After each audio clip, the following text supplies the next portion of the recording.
America.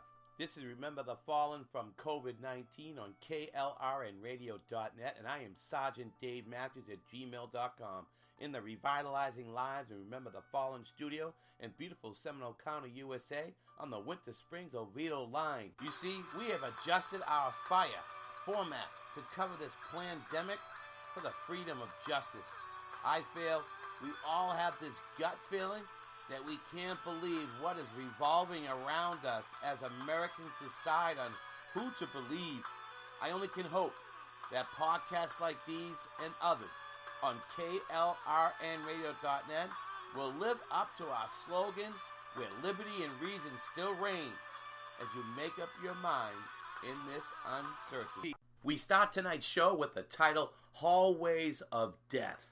Due to the horrific, most recent statistic that just came out today, that 41% of all deaths in the United States came from nursing homes and assisted livings. Now, if you've been following the podcast, we did a show on the 80 veterans, residents sickened with the CCP virus. And why do we call it that? Our most vulnerable and precious population did not survive the valley of the shadow of death. And at the time, it was the deadliest known outbreak at a long care facility at the Soldiers' Home in Holyoke, Mass. Now here's the rift between Martha McCallum, Fox News, and Seema Verma out of the Administration of Health and Medical and Medicaid Department. And here's how it went last night on the Fox News. We have focused a lot on the story on one of the most important and largest parts of the tragic coronavirus deaths that have happened in America. Yes, we know that the virus attacks the old primarily, but the level of acceptance, and in some rare cases, what appears to have been outright negligence that led to some of these deaths, certainly cries out for some inquiry and some investigation. So it's easy to see that something is just not right in some of these situations, and we owe these people, the veterans among them and their families, some answers that are better, perhaps, than this one that we heard today from the governor of New York. He was asked about the 139 New Yorkers in long-term care who died, and that was just on Saturday. Here's what he said.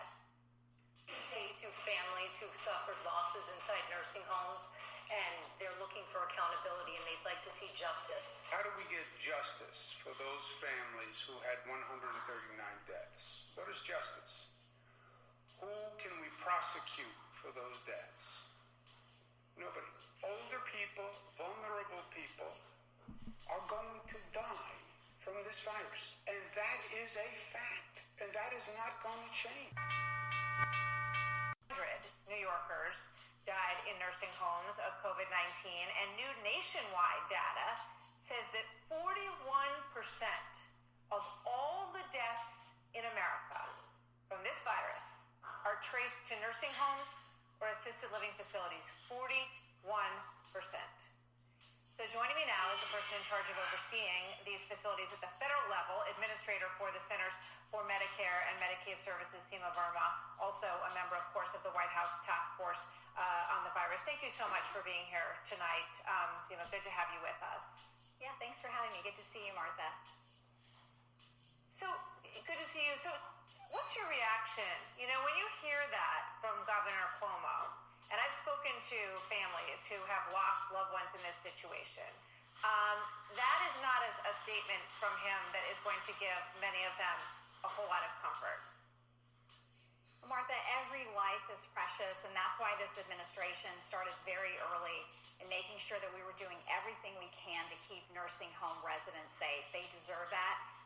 Older individuals have taken care of us their whole lives, and they deserve to be respected and to be protected. So I guess when you say you've been doing everything that you can, I'm curious what that exactly means. What have you, from the federal perspective, mandated? Did you mandate testing right away? Did you surge tests to all of these facilities around the country right away? That's one question that I have. What did you mandate in terms of testing? And when? Starting from a broad oversight. From the very beginning, we recognized that nursing homes were going to be vulnerable, and we put out a series of guidance and recommendations to our nursing homes. We also have been working with state and local officials. Just as level set, the responsibility and oversight of nursing homes is both the federal and state government. On the federal level, we set the guidelines, and the states are actually boots on the ground. They do the inspections, and they're responsible for licensing. And one of the things that we did very early you on, only do, let me just clarify that. So you would say that you do not have any ability to mandate anything that happens at these facilities? Is that what you're saying? You cannot mandate anything at them?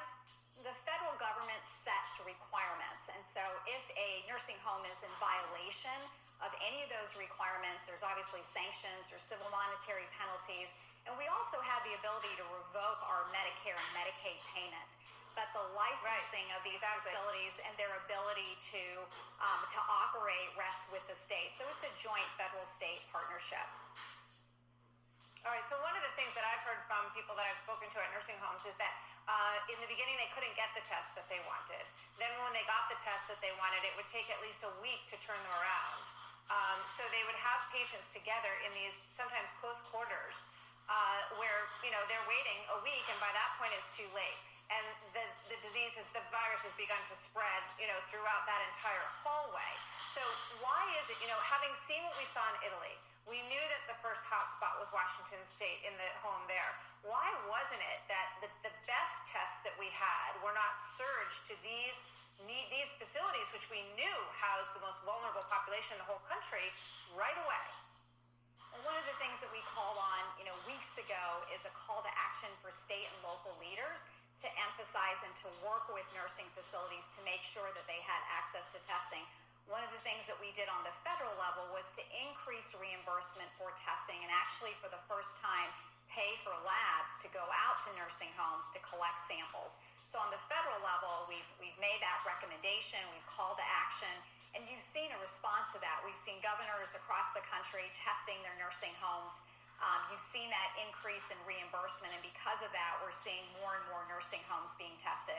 But today, we issued guidelines for state and local officials and nursing homes about reopening. And as part of that it sounds like reopening, you've decided to stop short of mandating any of it. I'm looking at a quote from the president. He was asked if he wanted to consider a nationwide mandate for testing at nursing homes last week. And he said, I would mandate it if you'd like. I think it's an important thing to do. And we know that Vice President Pence has talked about it too. But up to this point, can you just clarify for me that the federal government has not mandated that these facilities test and provided them with the ability to do so? Is that a correct statement? We've put these recommendations and guidelines for states and for the nursing homes. We've talked to the nursing home associations. They're supportive of these efforts. Governors are supportive of these efforts. But if we felt like there wasn't compliance and we could move towards a requirement, but at this time we feel like the recommendation around testing as a baseline. So we not only want to test the residents, but we also want to make sure that all of the healthcare staff in that nursing facility is also tested as well. And that's going to create a baseline. Everybody wants to make sure that that's what's happening, but from what I'm learning, looking into this, it's spotty. Some places don't have the test they need. Some places did have the test that they need. With regard to the other question that I have, that we, in the initial surge of this, when we knew these were the most vulnerable places in the whole country, and then we built these FEMA facilities with a lot of extra beds, and then it was, sort of good news that all the beds weren't needed. And in some cases, we have pictures of all of these going up, these incredible facilities that we heard about. And then, April 30th, you have the Comfort in New York City, which was converted to be a COVID facility, sailing away from New York at that point. Why was it? And if the answer is that this is not a federal question, it really falls to the governor, and I've asked, New York officials this as well. But what do you say to why those individuals weren't taken out of the nursing homes where they were infecting people all up and down their corridor and put in these places that were such a wonderful facility that was built by the Army Corps of Engineers? That's right. And Martha, it's very clear, federal guidelines make it very clear that when you are discharging a patient from the hospital, there's the obligation to make sure that that patient is being discharged, whether it's going home or going back to the nursing home, that the nursing home has the capacity to deal with those patients. And so if a nursing home is saying we're not able to accept that patient, then that's something that has to be taken into consideration. When doctors and hospitals are discharging patients from hospitals, they have to make sure that we are discharging the patient to a place that can accommodate their needs. And if that person is still unfortunately testing positive, then they need to be isolated, and we need to make sure that that isolation and care can continue in the most appropriate setting. Well, we know that in New York and New Jersey, the epicenter of the virus, both of those governors insisted that those patients, when they were released from hospitals, went back into the nursing homes. And I haven't been able to get an answer to why they weren't sent to these other facilities, because we know that once they went back to these places, they infected other people who, some of whom ended up dying as a result of that. So it's tragic, and it is, in my mind, one of the most important questions to be answered in this whole thing. 40% of the people we've lost have been in these nursing homes. Seema Verma, thank you very much. Good to speak with you tonight. Thank you, Martha. Thanks for having me tonight. And once again, I have Mark, my intern co-host, and he's here to evaluate this poignant issue. Now, in the interest of transparency, Mark, let's get to the heart of the issue. This is a bipartisan problem, and let's focus more on people than politics. So with that being said, did our federal government react in a timely, decisive, and effective manner, once again, these critical components, to a proper response? So with these critical responses, I reiterate, decisive, timely, and effective manner. How do you feel? How do you elaborate on that, Mark? Well, I think both the, starting with the federal government, all the way down to the state, county, and federal, local governments dropped the ball. Both of them made a lot of mistakes. It starts at the federal and goes all the way down to the lowest form of government. So there's plenty of blame to go around. Another thing I want to get to is, while there was some missteps by the federal government, the whole thing with the hallways of death, where people were lined up in hallways because they're running out of room. They got them, like a bunch of people crammed into individual rooms where they, instead of spread out, because they've got lack of staffing in a lot of facilities. Okay, now I've experienced it personally. Last year, I went to visit my aunt, Audrey Stone, in a retirement home. And I watched how close they were in hallways. And they had a big group area where they were basically bed to bed in a big circle, because you could tell they were lack of staff, so they could monitor them. So the same thing was happening during COVID-19. Right. So this is personal to me.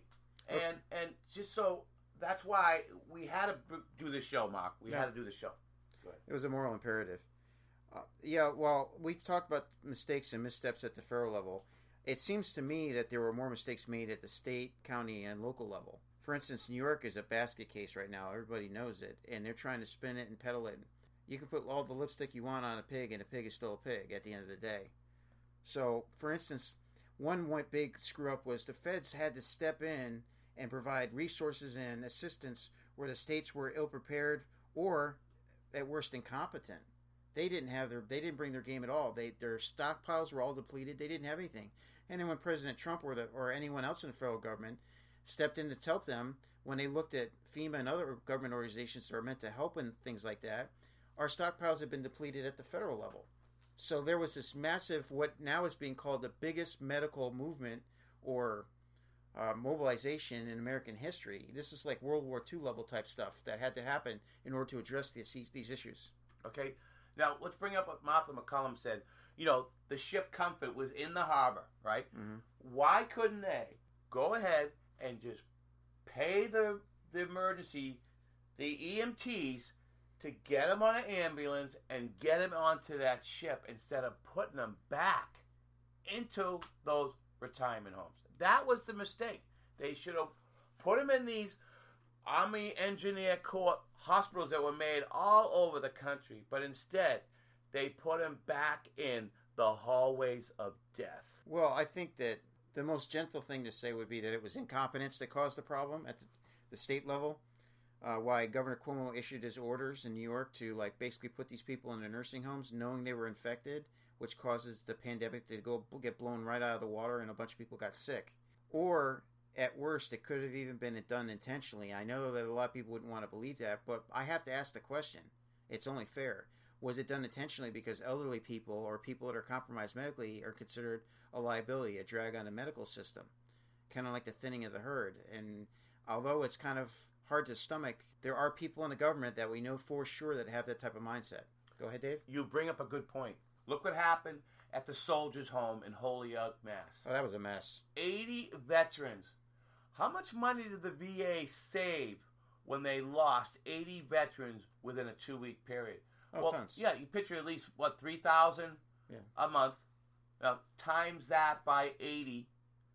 And then any other type of disabilities that were creating the system, dragging the system down, all the medical stuff. You imagine the millions of dollars. In liabilities. And the liabilities. And maybe that's why the VA didn't have the proper guidelines for that Holyoke, Mass Soldiers' Home. Well, I would say that may very well be possible, but I would stop short of actually making an accusation. I think we need to let the facts of the case bore out. That's a pretty radical step to go that far with it. So I want to wait a while and see what happens and how things are handled now. Now that we know what the problem is, it seems like we're getting a handle on it. I want to see, like I said, all the way from the federal level down to the local level. I want to see how the governments work together and respond to this whole thing. It's called thinning of the ranks, Mark. That's what it's called. Not the herd. Thinning of the ranks when it comes to veterans. So I'm sorry. I've seen it. I've talked to other doctors about it, clinical psychologist doctors. Dr. G from PTSD that she was done, and she used the same term. It's thinning of the ranks. That's right. Well, I just thought of this too. One of the things since I got into the VA medical system and been treated by the VA, I noticed that there was a real problem. Like there used to be a real problem with pain pills, opioids, and things of that nature, where the VA at one point was handing out prescriptions for that and other harmful drugs to compensate for people's problems, like they were coming out of a Pez dispenser. And they ended up, a lot of veterans died as a result of that because they had drug interaction effects killed them, or they pickled their livers, or both. And then they wanted to blame it on the veterans that they had a substance use problem. Well, thank you. You created one of them. And a lot of the veterans weren't properly educated in terms of the reaction between anything they were doing on the side and what the medication would do. And they were too free with putting out the meds, because there are medications that I had a bad reaction that almost took me down, that the VA had to take me off of and put in my records, do not prescribe this to him, because I had a bad reaction to it. I had a drug interaction. It actually caused me to have a seizure. And they were like, oh, we've been prescribing this for years. I said, well, yes, but just because you're prescribing something for years doesn't mean that it's safe. You need to do your due diligence. You need to do your homework and find out how this is really affecting veterans' lives. Now, Mark, you mentioned earlier that you also, too, have a personal side to this story. Can you share that with the audience? Sure. Just 3 real quick bullet points I'd like to make is, for starters, my mother has cancer, and she's on a maintenance dose of chemo. My father has a heart condition, and they both have other related medical issues that put them in a compromised condition, plus they're both elderly. Okay, now, there's many veterans that fall into both of those categories, or at least one of those categories, either elderly or compromised or both. And the third point I'd also like to make is, I, as a disabled veteran, am more vulnerable than the average population because of medical issues that I have going on. So you quite say this is a very real present threat to me personally, my personal well-being, not just the people that are close to me. So what are the lessons learned? What did we really learn from this train wreck? Well, I think that we need a proper pandemic reaction plan. That's a good thing. An action plan customized to fit the needs of all the way down to the local level, and at-risk groups, which is the nursing homes, assisted living facilities, etc., because they showed the biggest casualties or infection numbers and the biggest fatality numbers. Second, we need to stockpile and prepare resources and people with a rapid reaction capability and flexibility all around the U.S. and globally to reach not only the United States CONUS, contiguous states, but U.S. territories around, like such as Puerto Rico and Samoa, etc.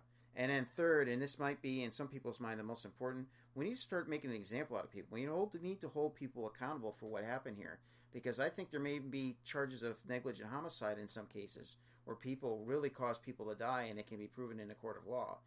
I'm not saying it's definitely going to go there, but that is something that has to be considered if we're really going to take this seriously, because you need to send a message loud and clear that this isn't going to be tolerated anymore. All right, it's getting 0 dark 30 for the show, and before I relax, never, and go into rack ops mode, go to sergeantdavematthews@gmail.com. That's SGTDAVE DAVEMATTHEWS@gmail.com for suggestions for the next podcast content. And you can always comment me on my Twitter handle @Heroic Memorials, Sergeant Dave @Heroic Memorials. And you can like me on my Facebook page. By the way, that's an order. All one word. Now, remember the fallen. All one word. Remember the fallen.